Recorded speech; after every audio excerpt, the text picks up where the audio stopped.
Welcome into the Autzen Audibles Podcast.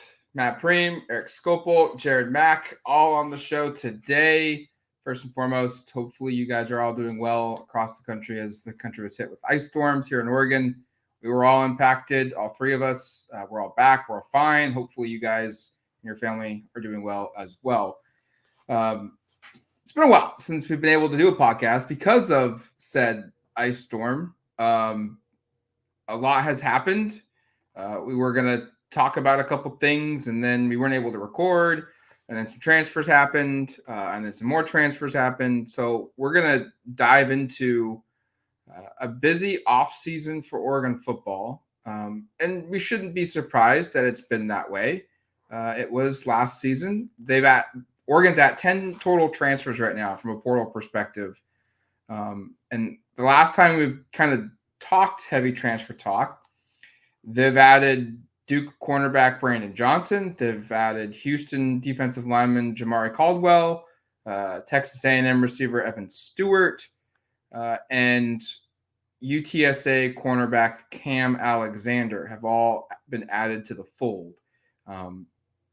Let's start maybe with Cam Alexander, a 4-star transfer, UTSA guy. It's going to be a 1-year addition to Oregon, and comes at a position where there's probably a path to him playing right away.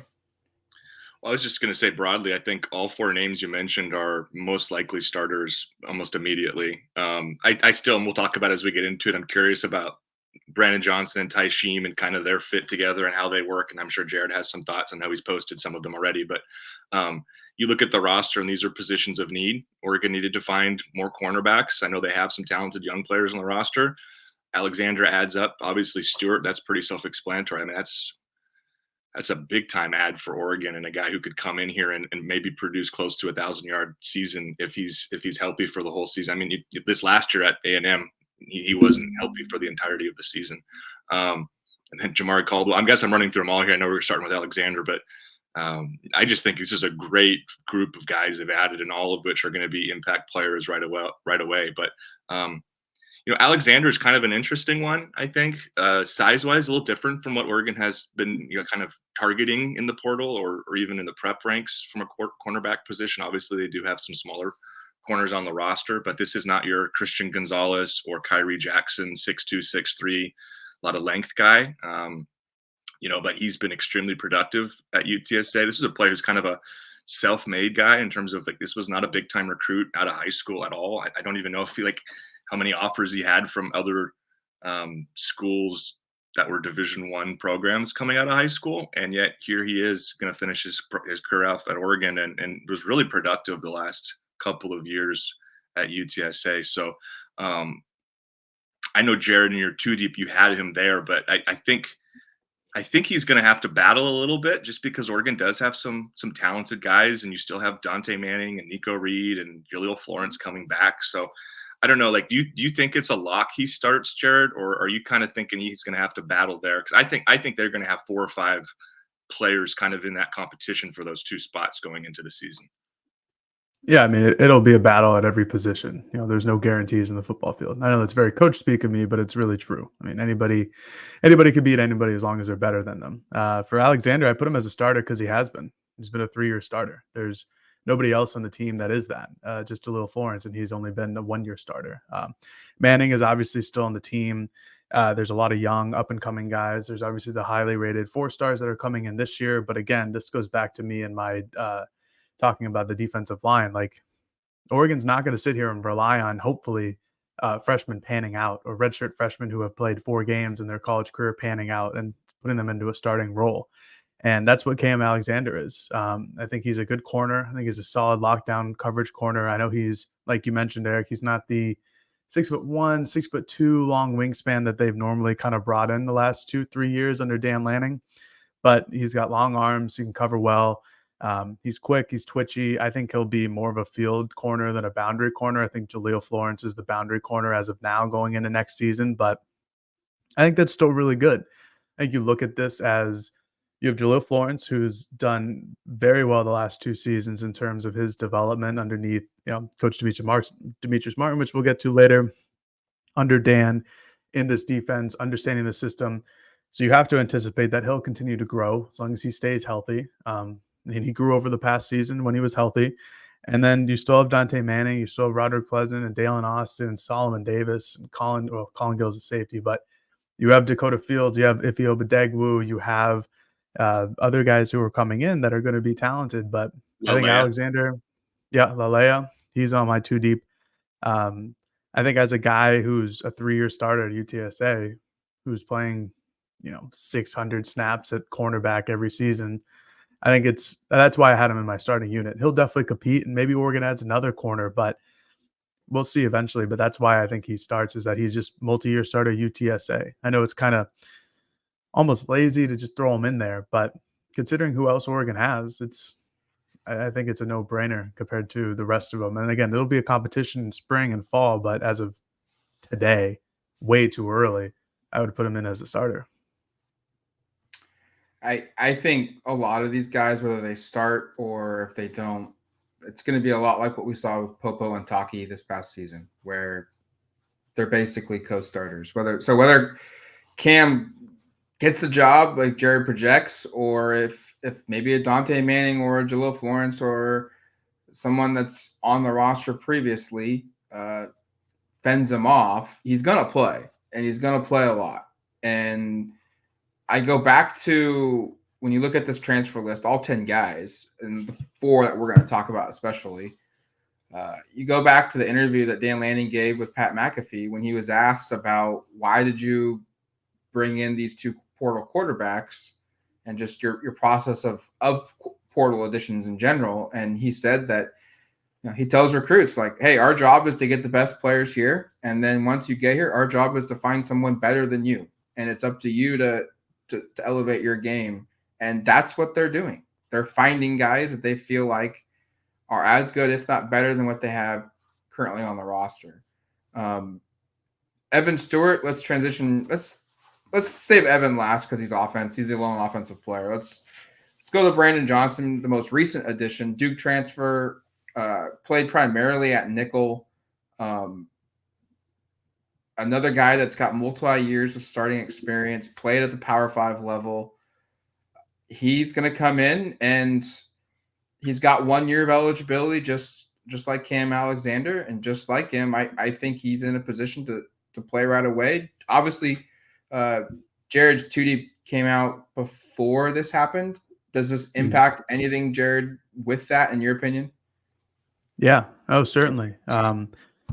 In my 2 deep, I had Taisheem Johnson playing boundary safety because Oregon doesn't have any safeties. Like it's an underlying story of this defense over the offseason is obviously they get Kobe Savage to play either boundary or free safety, which is fine, but you're losing your boundary and your free safety from a season ago, and Steve Stevens and Brian Addison for the first half of the year, and then Evan Williams. And Taisheem Johnson doesn't really have that much playing time in his career, at Ole Miss or at Oregon at boundary. But I just didn't know who else to put there, unless Oregon loves Aaron Flowers, a true freshman coming in. But it goes to my point earlier about relying on true freshmen to actually perform at the Power 5 level. It's a tough task. And I had Nico Reed originally starting at star in that nickel spot because that's where he had played he played last year at Oregon at star at points.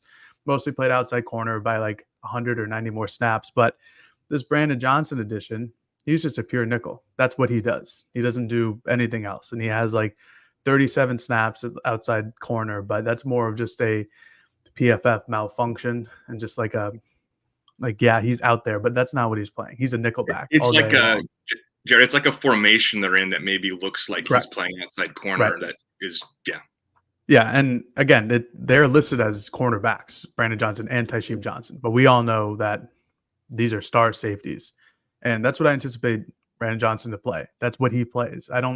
He has just a handful of snaps again at outside corner, which is a formation thing, and a handful of snaps at free or deep safety, which could just be a formation thing as well. But I don't know what they're going to do in terms of their boundary and free safeties now. Obviously, Kobe Savage is going to play one of those spots, but it's going to be between Brandon Johnson and Taisheem Johnson in terms of who is going to be the star safety next season.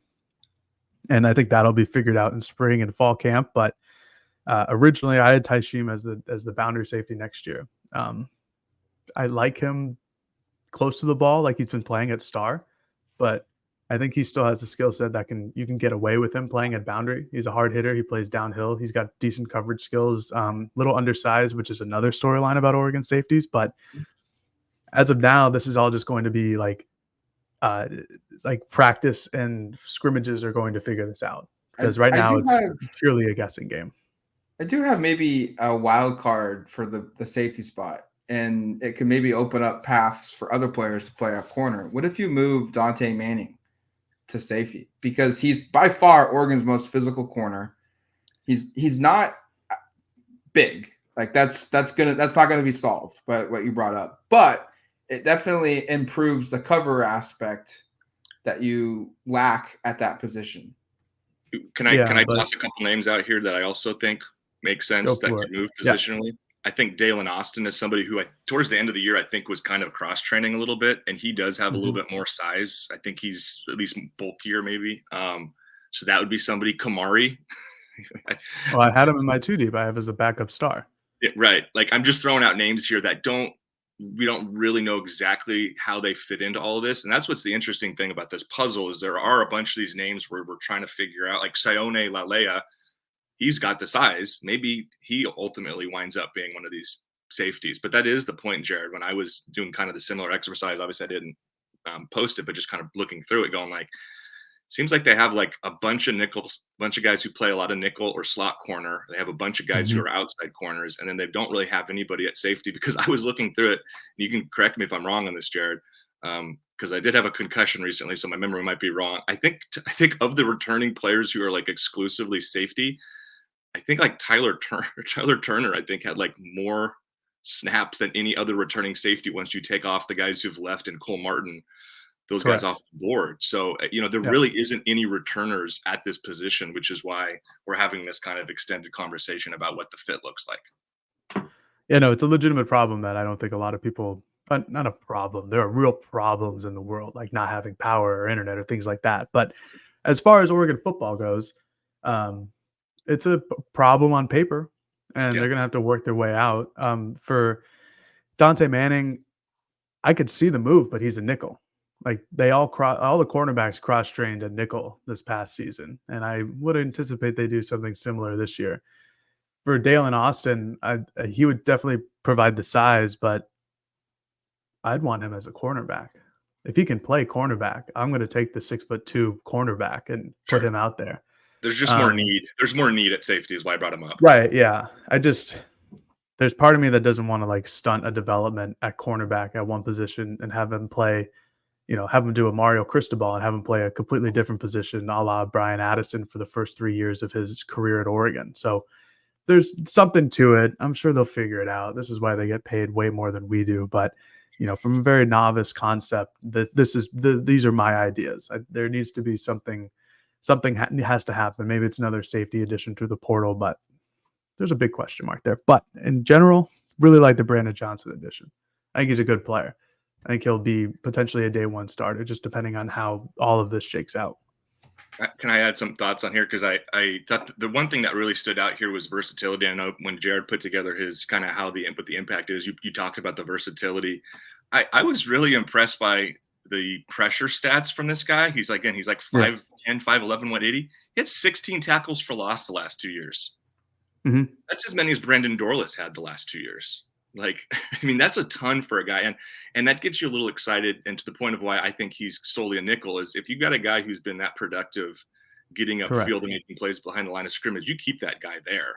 And it makes me think about what Dan has done, obviously throughout his career, but at Oregon, just think of like the exotic blitz packages and what they could do with a Brandon Johnson, like what we saw with Evan Williams a couple of times last year, or a Kyrie Jackson coming off the edge. And obviously a lot of these guys, other guys who blitzed, but I think that's kind of a low key, sneaky, exciting part about this is a guy who, again, having not watched every single Duke football game the last 2 years, I don't know exactly how he finished with this high of a tackle for loss total, but that's really unusual for a player his size to have 16 tackles for loss in 2 seasons. So that's one of the things that kind of jumped off the page when I was looking at his statistical profile. Plus, if you look at his PFF, which if you're on our message board, there's been a war waged on PFF this week, basically.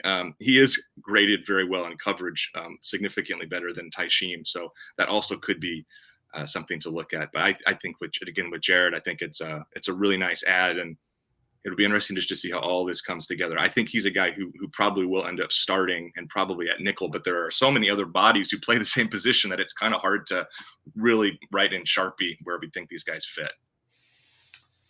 Next in line is probably Oregon's new starting nose tackle, and that's Jamari Caldwell from Houston.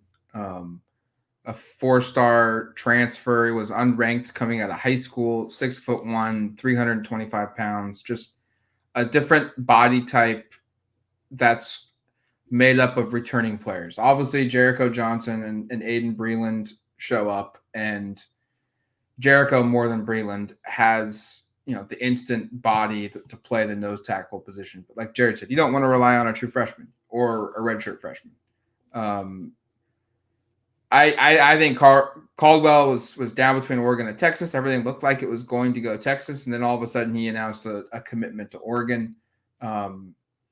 Really, really huge get for Oregon. And honestly, like, you talk about the need for Dylan Gabriel, you talk about the need for Kobe Savage or maybe an Evan Stewart to replace Troy Franklin. This might be just as big, if not bigger than all of those, besides maybe Gabriel, just because what you had at nose tackle before Caldwell arrived.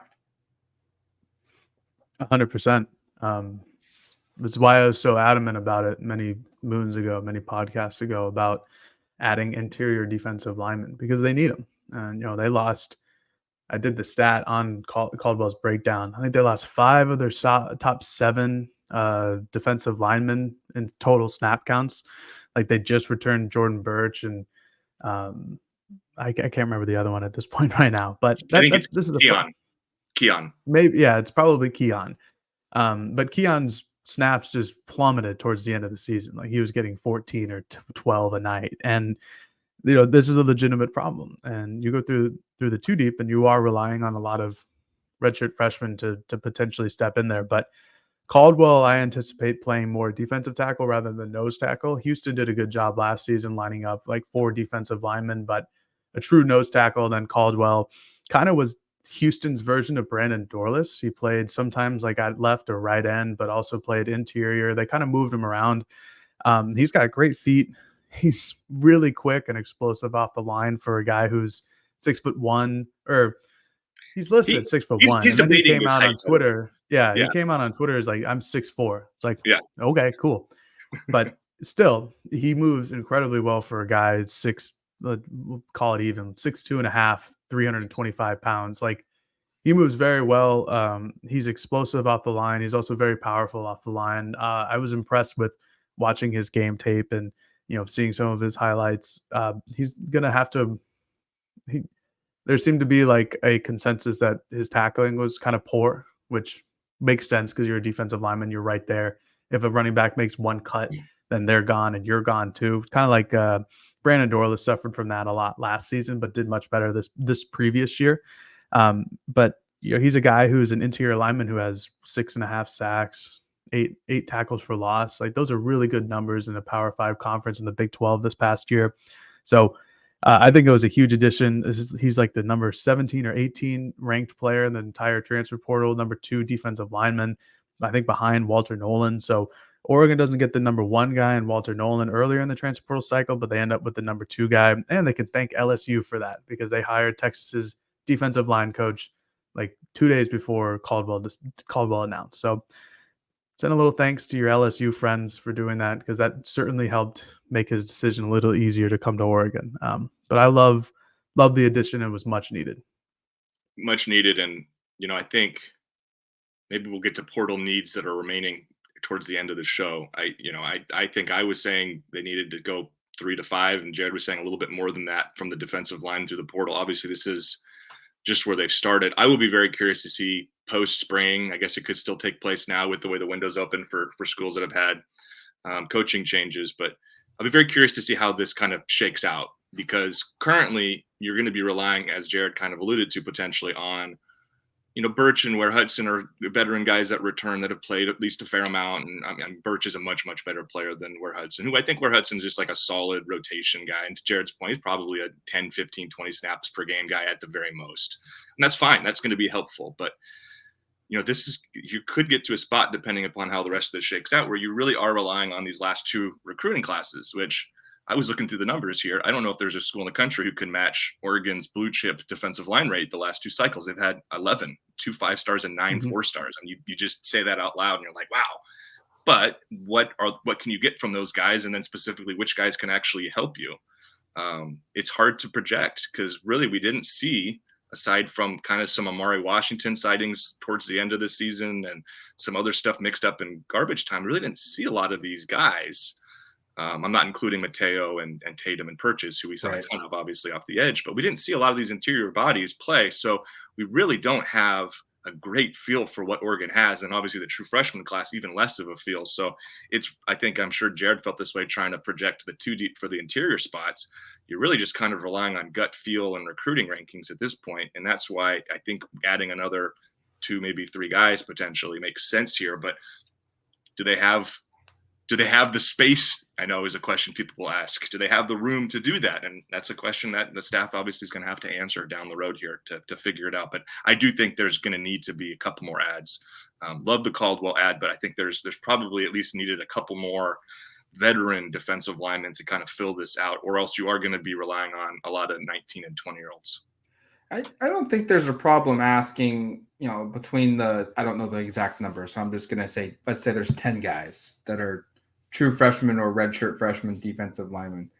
I think if you say we need to find 1, maybe 2 out of those 10 to play, that's not an issue. As long as they're the 6th, 7th, or 8th guy in the rotation going into the season. And you feel confident about the group ahead of them. But once you get to asking for 3 or 4 freshmen having to play, that's where it becomes an issue. And at some point, these guys are going to have to play. So I do think we'll see a freshman or 2 find his way into the rotation. I also think we'll see them probably add 1 or 2 more linemen to this mix. And I think if you're an Oregon fan, you probably should be prepared that 1 or 2 of these redshirt freshmen or sophomore defensive linemen probably won't be on the roster next season, because they're going to look at the depth chart. They're going to look at the roster and go, I love it here, but I want to play. And I'm not seeing a path to playing at Oregon for 3 more seasons. The exact same scenario that happened with Dante Dowdell, where it was, I love it here. I have no issues here. I'm happy I came here, but I want to play.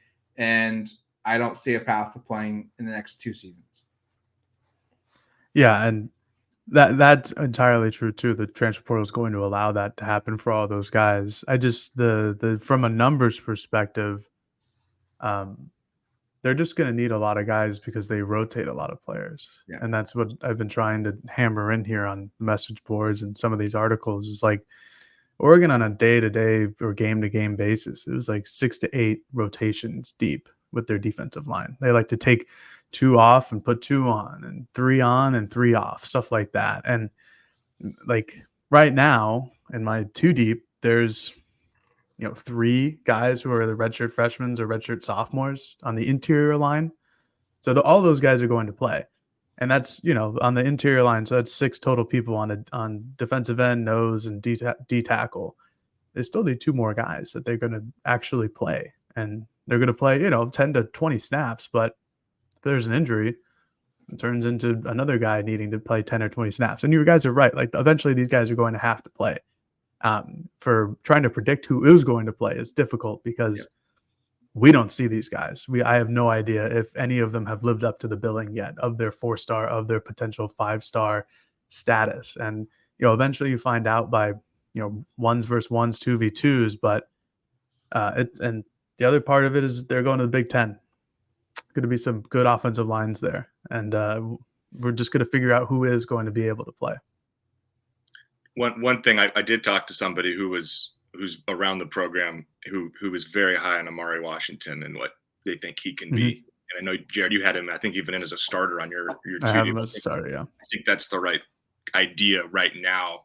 We'll see with Jericho Johnson maybe arriving. We'll see with how the Caldwell feel, like where they want to put him exactly. But I know that there's a sense that Washington's going to be one of the kind of the breakout defensive players. At least right now, that's kind of a feeling.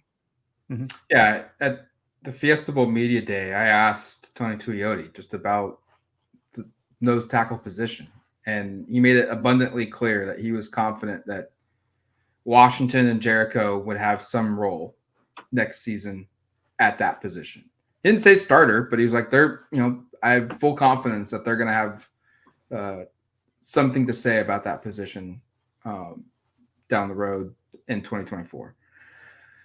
All right, switch over to offense, and this is where the 5-star edition of Evan Stewart will be discussed.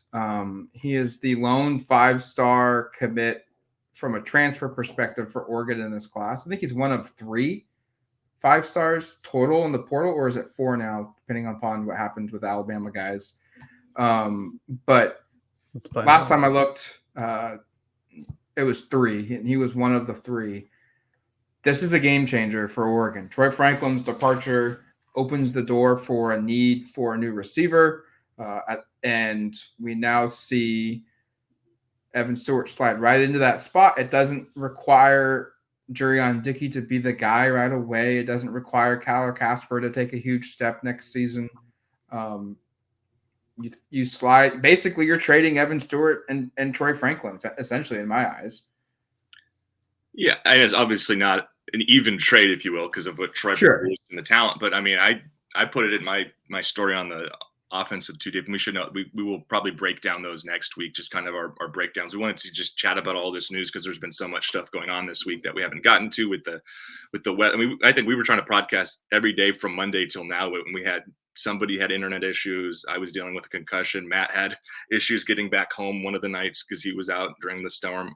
So it took us a while to get here. So we will get to kind of how we think everything breaks down on those both sides of the football right now. But I put in my story here that there's been this drought of a couple of decades with Oregon having a 1st or 2nd round wide receiver taken in an NFL draft. I think Troy Franklin will certainly end that drought in a couple months here, and I think it's not out of the realm of possibility that Evan Stewart extends that, and you've got back-to-back years with a player kind of in that range. That's the sort of talent we're looking at, and that's why he's ranked where he is. And again, these portal rankings, just like the prep rankings, are meant to be NFL draft projections to a certain extent. That's why like Aiden Giles and Dante Moore are way ahead of like a Dylan Gabriel on these rankings from 24/7, even though Dylan Gabriel has obviously had, I don't know, several thousand more snaps and a lot more completions and success. So that you have to take that into account. So, I mean, obviously our staff at 24/7 who does the rankings is very high on Evan Stewart. They were on him out of high school.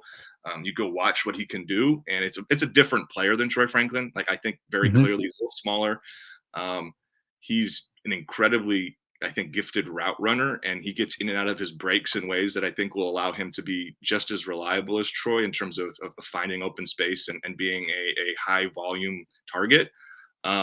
Really explosive, can do a lot of things after the catch too. I just think this is a guy who's going to be really, really fun to watch. And I will be, kind of back to the conversation we had on the defense, very curious to see if this is as simple as, hey, Junior Adams basically plays 4 guys. That's been his MO at Oregon 2 seasons, like 90%. We've talked about it. I've written about it many times. 90% of the snaps the last 2 seasons have been to 4 guys, basically. That's what Junior Adams does. And if you just substitute Franklin and you return the other 3 guys, obviously with Tez back, with Gary back, and Trayshawn back, is it as simple as those are your 4 guys and everybody takes a back seat? Or are there going to be players who push themselves into that rotation and maybe they expand it and actually play 5 or 6 guys? I think those are the sort of questions we might be having when we get through spring and into summer is, does a Dickey or a Casper or a McClellan or any of these true freshmen or younger players, challenge and expand it to a 5 or a 6 player rotation rather than 4? But if it is a 4-player rotation, I think you have to be pretty ecstatic about it, what it would look like. I mean, I think all 4 of those players have proven in their college careers that they can be home run hitters. We've seen the 3 players returning obviously do that. I mean, Tez is self-explanatory. Gary Bryant still probably has one of my favorite long touchdown catches in a couple of years down at Arizona State, where he broke a bunch of tackles and scored. Trayshawn, you'll think about the Pac-12 championship touchdown that kind of extended the window for a moment that Oregon had a chance to win. Like Oregon has some really explosive playmakers at receiver. I think you have to be really excited, and Stewart fits right into that mix there. And I still think I would lean towards Tez probably being the focal point and having the best season statistically.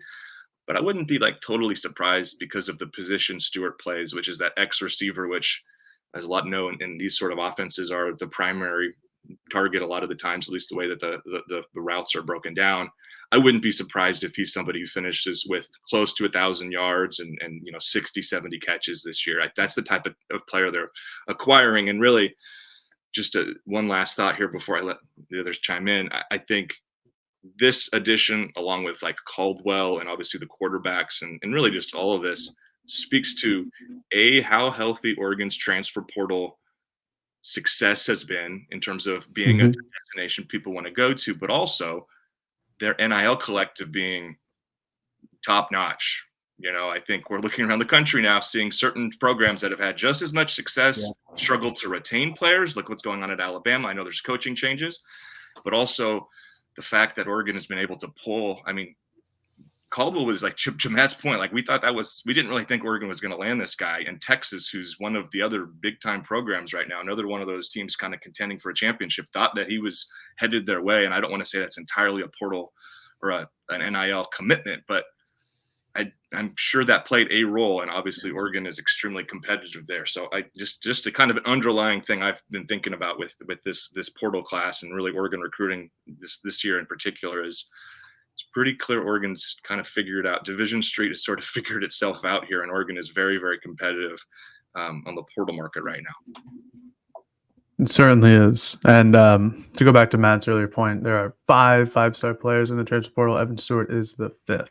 So there's been 2 more after Caleb Downs and Caden Proctor have entered the portal. So originally 3. But to go back to Stewart and just him as a player, he's the most like X receiver I've seen in a minute.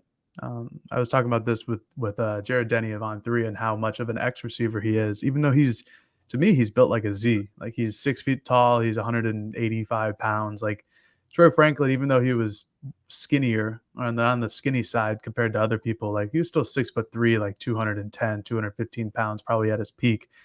And Evan Stewart's not that. But what he is an elite route runner, like Eric was talking about, gets in and out of breaks like no other wide receiver that honestly was in the portal except for Isaiah Bond eventually. But and he's also incredibly athletic. That's the thing that's the real separator, the real killer. He can go high point a ball like no other. And he had to do that a good bit at Texas A&M, where he was their X receiver with, I think it was Max Johnson who was throwing to him most of the time. But yeah, like, and I'll get to that in a second too. But there were multiple jump ball opportunities that he just went and got.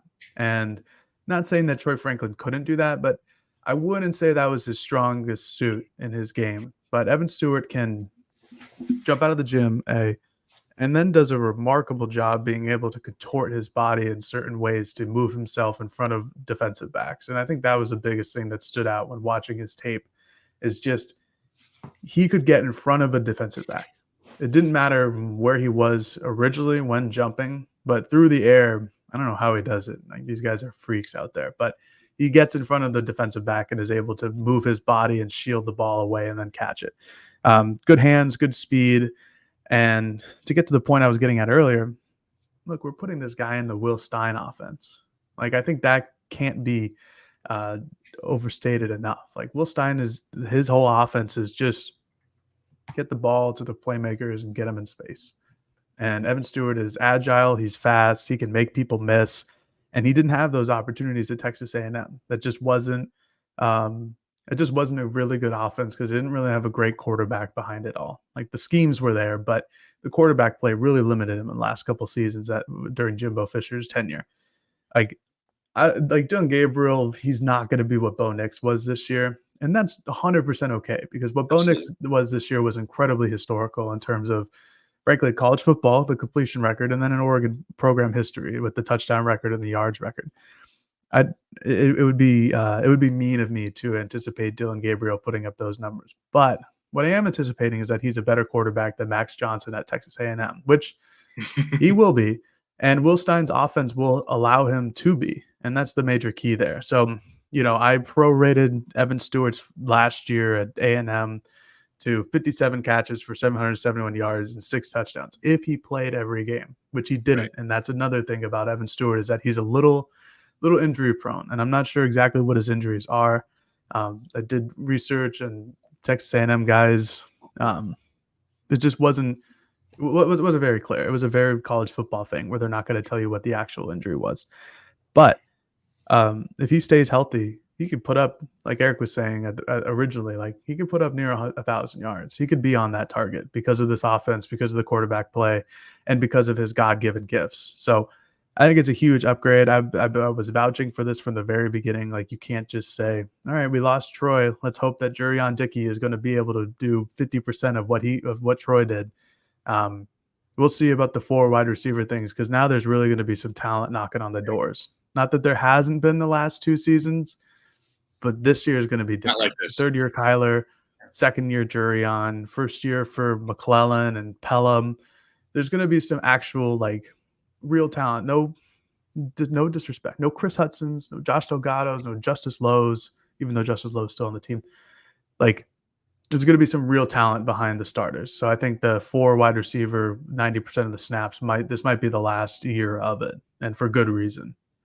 I had one more thing, Matt, on this, and then we can move. It's quick. Did you guys see Gabe Brooks's player comparison for Stewart come out of high school? I did, but I don't remember. Devonta Smith, which is pretty good. Pretty good guy. Pretty good player. Yeah, he's all right. Yeah. Anyway. Yeah, I was going to mention the thing Jared said, that if there's ever going to be a year that we see more than 4 receivers play, this will be it, because they have the talent now. They have the depth now to play more. And quite frankly, like, seeing how they've gone at other positions, like, it wouldn't be a shock to me, I guess, anymore. I don't think it's going to happen, but I wouldn't be surprised if they add another portal guy to this receiver room. I mean, they've made it very clear that despite being, I think, at 92 or 91 scholarships, I did it last night and I just haven't published it yet. They are not afraid of adding more and more and more talent, especially at positions where they feel like you're pretty good there. So maybe someone else pops up and they decide, hey, we're going to go after him. We're going to add another player to this mix, and make the competition better, make the depth better. One other quick item I wanted to just point out with this transfer class is I think Eric brought a good point that we probably should maybe discuss a little bit more about of Division Street and its ability to add talent. You look at the 10 players that they've added. 9 of them were starters at their previous school. The only one that wasn't was Dante Moore, and he started games off and on with the Bruins. I think all of them but 2, so 8, are from Power 5 schools. I think that's a significant deal as well. And half of them, 5, and honestly, Johnson isn't rated yet, so I won't even count him in this thing. So more than half, 5 of the 9 are 4-star transfer portal ads. So, they haven't. 10 is a lot in my opinion, but they're not like what Colorado did last season. They're not like what ASU did the last couple of seasons, where they're adding 16, 17, 18, 19 guys, and a lot of these players are just Jags. Like, they're dudes, but few, so many of those schools added just, hey, we just need practice depth, let alone portal, talent. Oregon's adding legitimate dudes, and then the flip side to Division Street is, they're helping Oregon bring players here, but maybe the least talked about aspect of it has been Oregon's roster retention. I mean, go look at the players that have left, and really only two guys to me, you're like, yeah, that one hurts, but neither of them were like impacts in 2024. They were more long-term plays, and that was Cole Martin and Dante Dowdell. Like Cole obviously played every game as a true freshman this past season, but I don't know if you could legitimately say he was going to be a starter in 2024. And who knows if he did start, how good he was going to be, if he was going to be ready for that. And then Dowdell was simply just a down the road depth piece that you were really excited about. Casey Kelly, like the fourth tight end in Oregon's tight end room. Jake Shipley was, way down the list of edge guys. Damon David hardly saw the field. Ty Thompson was the backup quarterback.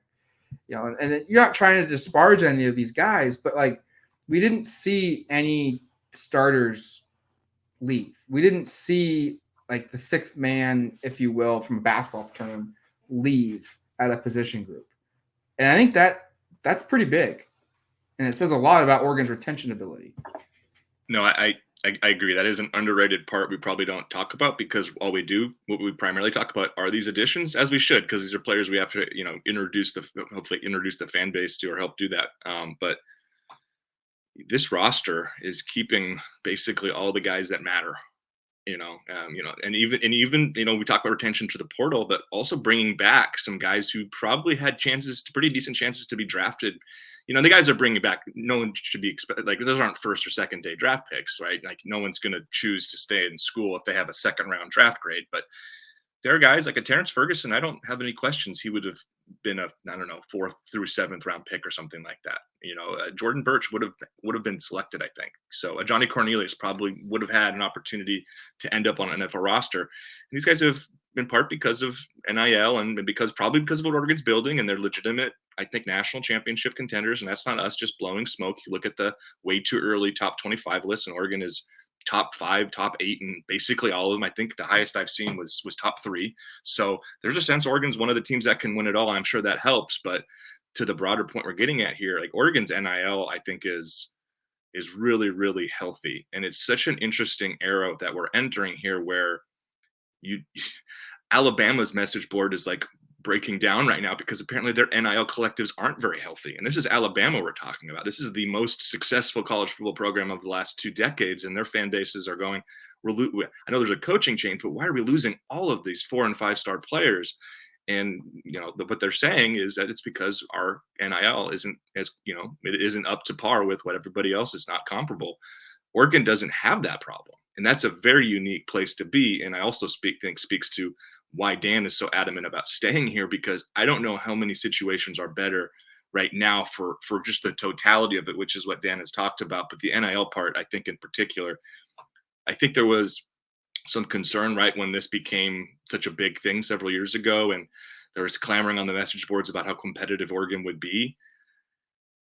It's pretty clear Oregon's doing a really, really good job. And I listened to a lot of podcasts while I had a concussion, by the way, way too many. And a lot of the ones I listened to are national college football podcasts. And let's just say the sense that like Bruce Feldman and Joel Klatt and Josh Pate and, the guys I listened to primarily, the Cover 3 podcast, those folks are all being kind of like, Oregon's kind of a big boy right now with NIL. So I don't think you take that part for granted. And that has been a key with bringing players in, but also with keeping them on this roster. Yeah. And I think the best thing about Division Street has to be that I don't really know, but they seem structured. They seem like they have a real agenda and ideas, and they have real ways of going about, because you read all of these stories. You have like former players posting on social media about, I don't know, like the most recent one, like Walter Nolan was like, hey everybody, make sure to read your NIL contracts with Texas A&M. Like if you need any help, let me know. And you don't have that from people who transfer out of Oregon or leave Oregon or anything like that, because I think Division Street is made up of a lot of people who are currently high ups at Nike or former high ups at Nike, or people who worked in business and have a real like acumen towards this stuff and offering contracts and getting like real benefits towards players. And it shows. And I think that what I was most impressed by is just their retention on the team, because like Eric said, like there were some real NFL draft picks. Ferguson, Birch, Cornelius probably would have got a shot. I mean, like even a guy like Marcus Harper, if he tested well at the combine, could have got a shot.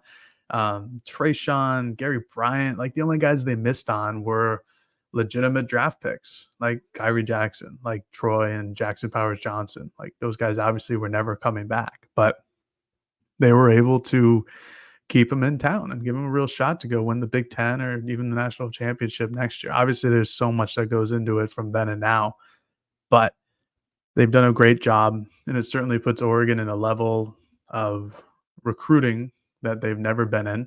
And for people who are complaining that it's pay for play, it always has been. Like, don't act like it's never not been pay for play for most kids. Now it's just a fair opportunity for basically every player on the team to have some sort of financial compensation. Because when a school like Texas, that's the only one that I've seen, I'm not harping on them or anything like that. When a school like Texas's football program brings in $271 million to the school, excuse me, I feel like they should get some of that, and now they're able to do it. So it's not just for the big boys anymore. Everybody deserves a slice of the pie. It doesn't necessarily have to be a fair slice of the pie, but at least one. And that's just the playing field. That's just is what it is now in college football. You can like it or love it, but you got to deal with it. That's just how it is. And to that crowd that has been vocal about Oregon pay for play, pay for play.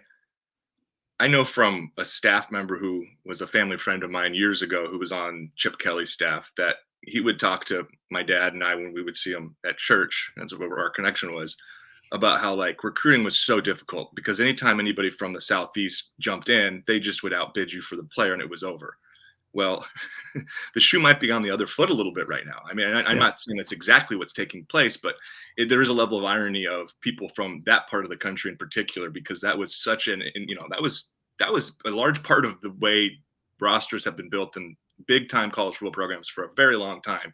And Oregon wasn't operating at the same level of those programs until it's basically become legalized in the last 4 or 5 years. I'm not naive. I'm not saying Oregon wasn't involved in doing some of this stuff before, but the landscape has shifted so much from 10, 15 years ago in terms of the way this is all balanced. And I think it's a really unique situation. And I think it's a situation that is going to take some time for, like, if Alabama actually does fall behind because of NIL, that fan base is going to be really perplexed about what's going on, because you look through Nick Saban's career there, they finished outside of the top 10, I think, in the final AP poll once, and that was his first season. Like, if this becomes a thing where they're having a hard time keeping up, and I'm not sure that's the case. I think Kalen DeBoer is a good coach, and they'll find their footing. But it's just a very strange, topsy-turvy kind of outcome we've had here with NIL, and obviously Oregon's one of the schools I think that is best built to benefit from it.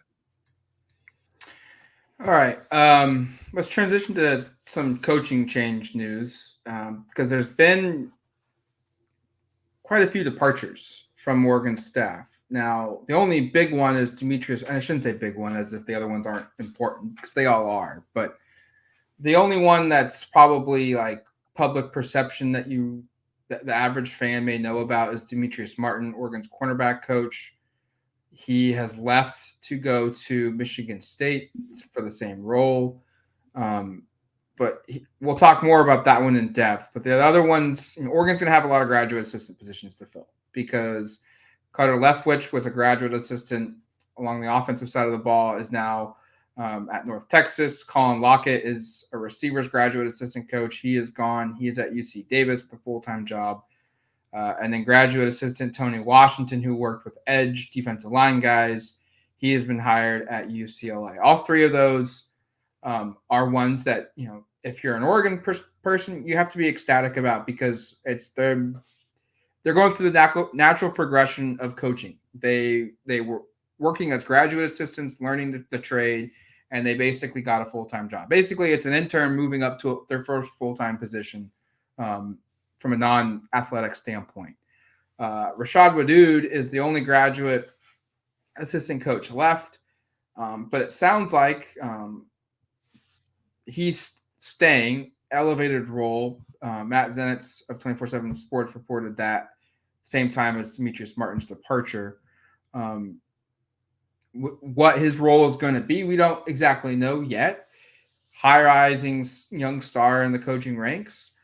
He could be put on as an analyst. He could be put on as the replacement to Demetrice Martin at that cornerback position. Chris Hampton could be coaching all of Oregon's secondary next season.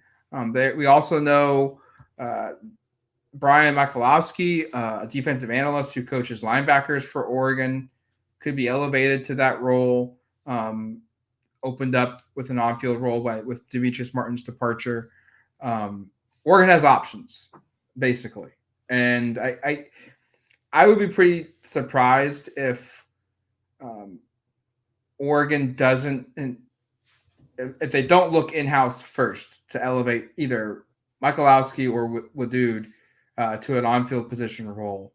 And maybe Dan self-evaluates and comes back and thinks the talent pool that's interested in the job, which will be really large of numbers of coaches, is just better than those two. Maybe that happens. But I think your first look is one of those two guys becomes elevated to an on-field role. Right. That's my read too, is they're trying to kind of kick the tires and figuring out how they want to structure it and which one they want to elevate to a full-time on-field assistant coaching role. My understanding in talking to people is that Michalowski was like basically the linebackers coach this last year. Yeah. And Tony Washington was basically coaching the edge, like in practice. That was primarily what was happening. Obviously, Wadood wasn't leading the corner room because Coach Meat was here, but he had a pretty involved role too. So that's part of the thing what's cool about how Dan runs his program is he gives these young guys a lot of opportunity to basically run position groups, even though some of them aren't quote unquote on-field assistants. So these guys are experienced, and I'm kind of anticipating that this won't be an outside hire to fill whatever role it is. And we'll see what they do here. We'll see who kind of gets that bump, but I would imagine, and it sounds based upon Zenit's reporting, that there will be pay increases and responsibility increases for both of them. And I'm guessing they're just trying to figure out what makes the most sense of whose title changes the most, who becomes that official assistant coach. But these are guys that, to Zenit's points, and I've heard it internally too, that they're really high on both of these guys. And these are priority people to keep. Not that those that left weren't priorities, but I think they look at Wadood and Michalowski as people who are going to be long-time, big-time assistants, and retaining, and we talked about player retention, retaining this type of coaching talent goes a long way in the health of the program too. So Wadood, I know for a fact, is like an absolute stud recruiter, and his connections down to Los Angeles, I think, a really significant role in some of their success down there recruiting. Not that Michalowski didn't play a role. I just know more about Wadood's. And so I could maybe see a world where you go, let's elevate the guy who's the better recruiter, because that's you can do more from an assistant coaching on-field role as a recruiter than you can as an analyst. But I don't know. I'm very curious to see how this shakes out. I think it's going to be interesting to see not only what they do with those two, but also how they fill out these grad assistant jobs. I know this is a part of this that probably very few people listening to this podcast care that much about, but I think Oregon is going to be a destination job for people as grad assistants. I think it's going to be a very competitive field to fill several of these spots that, as Matt said, have kind of opened up here. I think they're going to go get some very top tier talent to bring in and hopefully groom to be the next guys like a Wadood or Michalowski, who can step in and eventually maybe replace someone on staff, or, as we saw with some of these guys who departed, take off and take. I mean, it's really impressive. Like Tony Washington goes and his first full-time assistant coaching job is at a Power 5 school in the Big Ten. Like, to start there, like, good on him. And I think that speaks to the development you see from people who work under Dan and his staff, and kind of the respect other coaches have for what's happening here. Yeah, I don't have too much else to offer.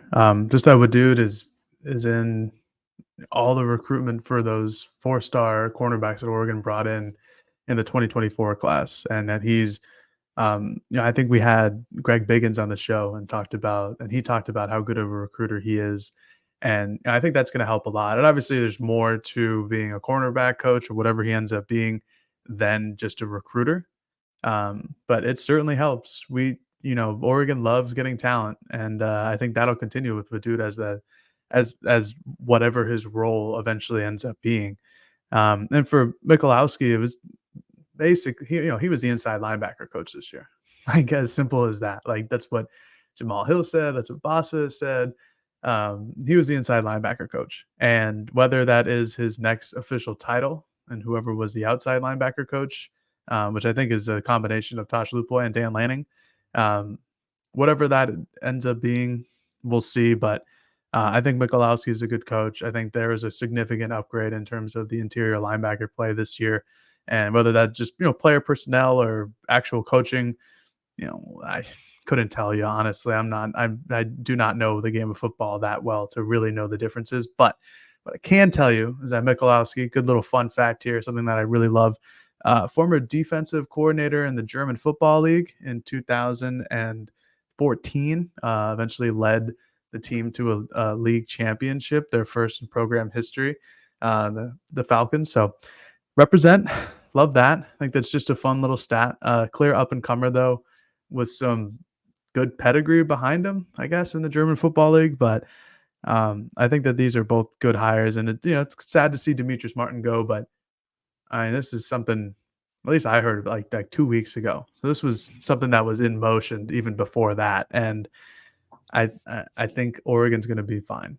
I think that it's a loss for right now, but even if they weren't promoting Wadud or Michalowski for whatever position that it may be, it would be a very competitive field, especially with the way Oregon's going into the Big Ten.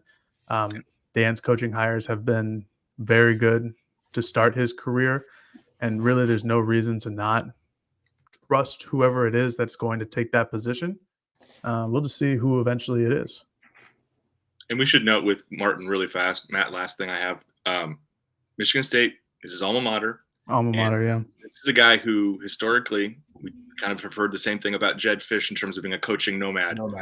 You look at Coach Meats, kind of his CV, his resume, he basically spends 1 to 3 years at every stop and then goes and finds another place. So he'd been on the West Coast for the better part of 2 decades, and now he's going back to where he went to college. I think it makes sense. And I think he might have worked with Jonathan Smith for a year at Washington. So I think he might know Jonathan a little bit too. So I might have to go back and cross-reference that. I know that they were around the same era with the Huskies. So yeah, and I was going to bring that up. It doesn't, it doesn't devalue the loss. Like he did really good things when he was at Oregon. He brought over Christian Gonzalez and then turned him into a first-round draft pick. His finding of Kyrie Jackson and developing him into what will become at some point some NFL draft pick. We don't know what round it is this coming spring. I think you can look at Jalil Florence and the development he had from year 1 to year 2, from when he signed Florence or kept Florence and then was able to develop him. Meat's impact will be felt, and that will be one that will be felt for sure. But at the same time, history shows he was only going to be here for a short period of time, because as Eric said, his track record is, he bounces around, and there's people that do that quite often and are successful at this profession as well as many other professions out there. They just always have a new job every 3 or 4 years or 2 or 3 years, and they're highly successful wherever they go. And that feels like that's a perfect example of Demetrice Martin. I don't anticipate Oregon's going to lose any NIL guy, or any of their recruits are going to ask out of their national letters of intent. I don't think that impacts anything there. So if you're wondering, that probably won't happen. Maybe there's a transfer or two at the cornerback spot, but that could also be kicked back to what we talked about at the very beginning of they've added new guys to this position group. And maybe some people will just look at it and say in the spring, during spring ball, I'm not playing here and I want playing time. All right, that's going to do it for us here on the Autzen Audibles podcast. We'll be back next week breaking down some two deeps, some more news that could trickle out, maybe some basketball. Who knows? We've got a lot to talk about here to catch up on the Autzen Audibles podcast. But until then, you've been listening to the Autzen Audibles podcast. Talk to you later, folks. Peace.